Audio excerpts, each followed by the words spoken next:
Hello students. आज हम इस वीडियो में पढ़ने जा रहे हैं कि कैसे जो है दो या दो से अधिक सिंपल सेंटेंसेस को मिला करके एडवर्ब क्लॉज की मदद से एक कॉम्प्लेक्स सेंटेंस बनाते हैं। तो एडवर्ब क्लॉज में हमने एक स्टेप या अपना फर्स्ट वीडियो हमने पीछे पढ़ा हुआ है और जिसमें हमने आपको बताया कि एडवर्ब क्लॉज क्या होता है और ये कैसे बनता है। तो हमने बताया कि एडवर्ब क्लॉज वाक्यों में एडवर्ब की तरह कार्य करता है तथा ये वाक्यों में time, place, reason, comparison, condition, purpose, result, effect, manner या कॉन्टेक्स्ट आदि को प्रकट करता है। तो चलिए आज इस वीडियो में हम सीखने जा रहे हैं कि जो है टाइम, प्लेस, रीजन, कंपैरिजन, इन सब के लिए हमने अपने पीछे वीडियो में कंजक्शन भी आपको बताए हुए हैं और संभवतः आपने उनको तैयार कर लिया होगा। तो अब हम जो है उन्हीं कंजक्शन का प्रयोग कर से बारी बारी से एग्जाम्पल के द्वारा समझते हैं और सीखते हैं एडवर्ब क्लॉज। तो पहला हमारा जो था वो क्या था? टाइम। टाइम प्रकट करने के लिए हमने जो है तमाम कंजक्शन बताया आपको। When, whenever, since, before, after, till, until, as soon as, no sooner than, as long as, और ऐसे तमाम कंजक्शंस हैं जिनको हमें इसके अंदर प्रयोग करना है। तो चलिए एग्जाम्पल वगैरह समझते हैं। पहला example,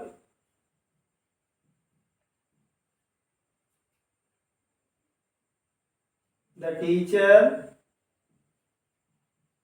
entered the class. All students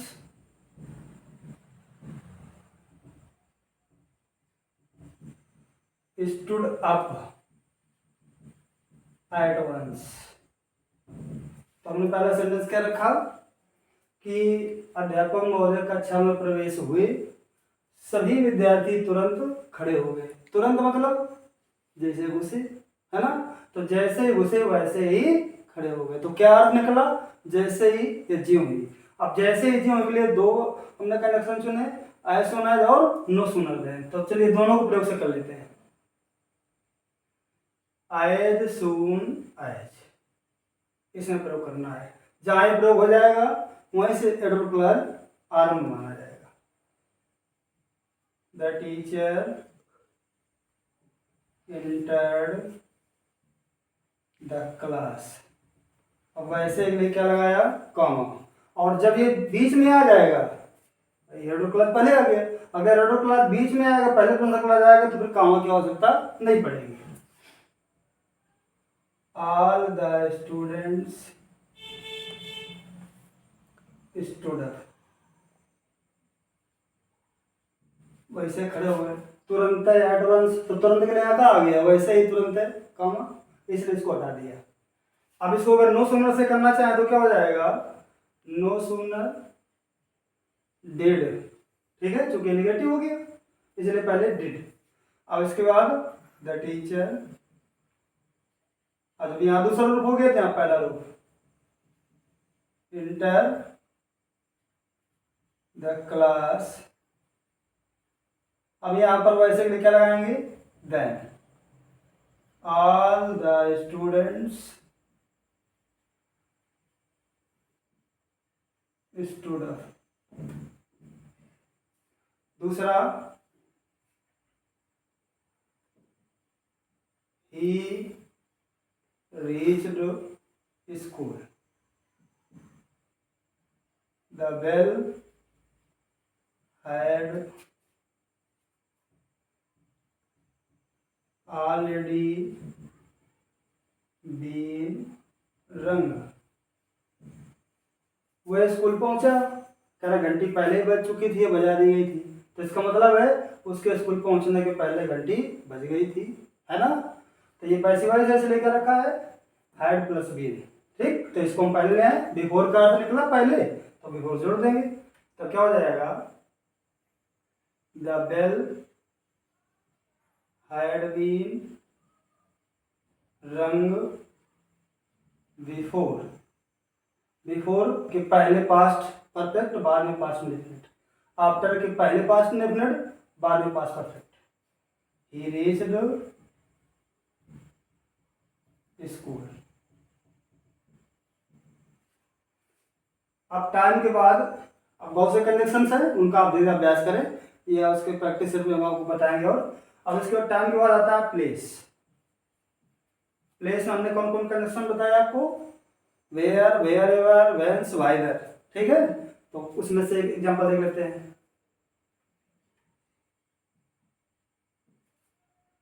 Pandit Nehru went many places, he was welcomed everywhere. तो कह रहा है पंडित नेहरू बहुत से स्थानों में गए, उनका सब जगह क्या किया गया, स्वागत किया गया। तो मतलब कहने का पंडित नेहरू जहाँ जहाँ गए वहाँ उनका स्वागत किया गया। तो जहाँ जहाँ आगे लिखा आएगा वेयर एवर, तो क्या हो जाएगा, wherever Pandit Nehru went, वहाँ आगे लिखा हो गया कामा, मतलब वहाँ वाला सब जगह, इसको हटा देंगे, ही वाज वेलकम। तो ये था हमारा टाइम और प्लेस। प्लेस के बाद आया रीजन। रीजन कारण, कारण प्रयोग करने के लिए देखिए क्या क्या आता है, हमने बताया आपको सिंस, एज और बिकॉज। देखते हैं एग्जांपल के द्वारा। He could not go to school, he was ill, वो स्कूल नहीं जा सका, वो बीमार था। तो भाई नहीं जा सका, कारण क्या था, बीमारी, ये है कारण। तो चलिए बना लेते हैं। अब अगर इसको हम पहले लाएंगे तो हो जाएगा सिंस या एज, अगर इसको बीच में ही रख दें तो क्या हो जाएगा, बिकॉज। प्रयास ये करेंगे सिंस और एज का शुरुआत में प्रयोग करेंगे आरंभ में, और बिकॉज का प्रयोग मध्य में करेंगे। तब क्या हो जाएगा, he could not go to school because he was ill. अगर इसको हम पहले ले आए तो पहले हो सकता है बिकॉज ही वाज, लेकिन पहले लाए तो सिंस और एज लगा ज्यादा बढ़िया रहेगा। तो क्या हो जाएगा, since he was ill he could not go to school. अब इसके बाद आया कंपैरिजन, तुलना। तुलना वर्ड के लिए क्या था, as as, so as, than और आर्टिकल द, ठीक है। तो पॉजिटिव डिग्री में जो समान तुलना होगी तो एज एज या सो एज, और एक को बढ़ाकर एक को घटाकर बताया जाए, तुलना की जाए तो क्या हो जाएगा, कंपेरेटिव डिग्री। और जहां पर एक वर्ग समूह में किसी व्यक्ति या वस्तु को सबसे या तो अच्छा है, सबसे खराब बताया जाए, सबसे बड़ा है, सबसे छोटा बताया जाए, तब वहां कौन डिग्री होगी, सुपरलेटिव डिग्री। जैसे एग्जांपल से देखते हैं, रानी इज ब्यूटीफुल,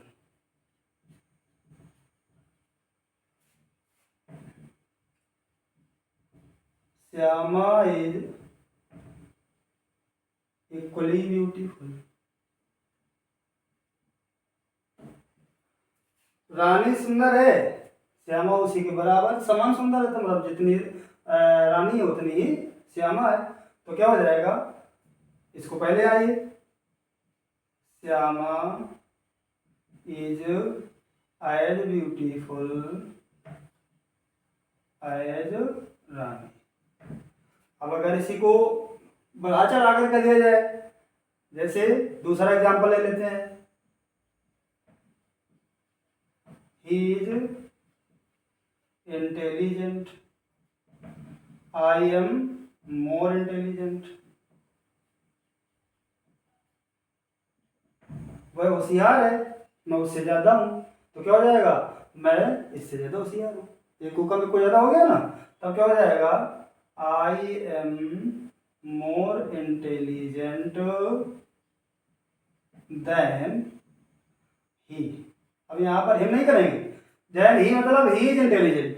क्योंकि रिपीटेशन से बचना है इसलिए हम पूरा वाक्य नहीं रख रहे हैं, इसलिए केवल क्या हो गया, देन ही। अब कंपैरिजन के बाद फिर क्या आएगा, कंडीशन। कंडीशन शर्त। तो कंडीशन शर्त वर्ड करने के लिए क्या आता है, if, unless, in case, provided, ये तो कनेक्शन थे ना, वेदर। तो भाई यदि अगर के लिए इफ, यदि शर्त ऐसी रखी गई जिसमें विकल्प है तो वेदर, यदि शर्त ऐसी है दोनों सेंटेंस नेगेटिव है, यदि वाला सेंटेंस नेगेटिव तो अनलेस, है ना। इस अब इनको एग्जांपल के द्वारा समझते हैं कंडीशन को। यू कैन बी पास, आप पास हो सकते हैं। वर्क हार्ड, वर्क हार्ड, आप पास हो सकते हैं लेकिन क्या करें, आप परिश्रम करें। तो क्या हो जाएगा, पास होने के लिए क्या शर्त रखी उसने, परिश्रम करना। तो क्या हो जाएगा, if you want to pass then work hard. तो क्या हो जाएगा, तो क्या सेंटेंस लिखा हमने, यू वांट टू पास, आप पास होना चाहते हैं तो परिश्रम करिए। तो भाई शर्त क्या रखनी है उसमें, पास होने के लिए परिश्रम करना। तो क्या हो जाएगा, if you want to pass then, तब के लिए काम हो गया, देन हटा दीजिए, वर्क हार्ड। इसी को हम यूं भी कह सकते थे, work hard if you want to pass. अब कंडीशन के बाद आता है, अब आगे आता है कंपैरिजन हो गया, कंडीशन हो गया, अब आया पर्पज। पर्पज उद्देश्य प्रकट करने के क्या था, सो दैट, इन ऑर्डर और लेस्ट। तो चलिए एग्जांपल के द्वारा समझते हैं। पहला हमने लिया, he is working hard, he is working hard, he want to get good marks. कर रहा है, वो कठिन परिश्रम कर रहा है, वो अच्छे अंक प्राप्त करना चाहता है। तो भाई उसका परिश्रम करने का उद्देश्य क्या है, अच्छे अंक प्राप्त करना।